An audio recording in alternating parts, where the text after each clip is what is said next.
Dear viewers, আসসালামু আলাইকুম। আশা করি আপনারা সবাই ভালো আছেন। বিডি ফ্যাক্ট নিউজ 24 এর সংবাদে আপনাদের সকলকে স্বাগতম। সাথে আছি আমি নাহিদ হাসান। জাতিসংঘের সাধারণ অধিবেশনে আদৌ কি যোগ দিতে পারবেন ডক্টর মোহাম্মদ ইউনূস? এটা নিয়ে চলছে অনেক জল্পনা কল্পনা। সম্প্রতি সাবেক প্রধানমন্ত্রী শেখ হাসিনার একটি অডিও কল রেকর্ড ফাঁস হওয়ার পরেই এটা নিয়ে শুরু হয়েছে অনেক গুঞ্জন।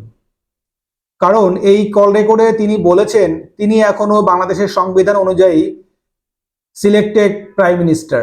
তিনি কোনো পদত্যাগপত্র জমা দেননি। পদত্যাগপত্রের নামে যেটি দেখানো হচ্ছে সেটি একটি বই, সেটি কোনো পদত্যাগপত্র না।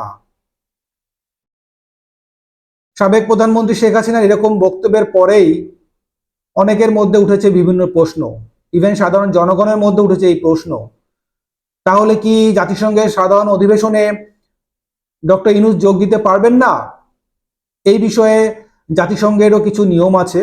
জাতিসংঘের নিয়ম অনুযায়ী যদি কিনা বর্তমান কোনো প্রধানমন্ত্রী পদত্যাগপত্র জমা না দেন, তাহলে নতুন করে কোনো সরকার গ্রহণ করা এটা বৈধ না।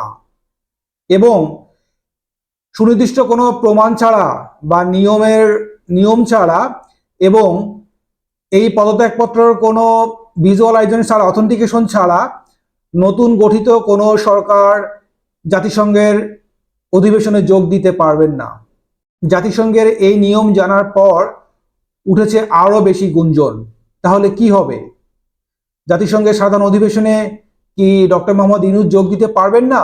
তো আসলে আমরা বিভিন্ন সময় বিভিন্ন সংবাদ মাধ্যম বা বিভিন্ন সোশ্যাল মিডিয়ার মাধ্যমে যে তথ্যগুলো বা যে সংবাদগুলো পাই, এটা কতটা অথেন্টিক বা কতটা যৌক্তিক এটা অনেক কিছুর উপর নির্ভর করে। তাই আমরা সবাই যেটা জানি যে সাবেক প্রধানমন্ত্রী শেখ হাসিনা তিনি 5ই আগস্ট ছাত্র জনতার গণঅভ্যুত্থানের সামনে পড়ে দেশ ছেড়ে পালিয়ে যান ইন্ডিয়াতে।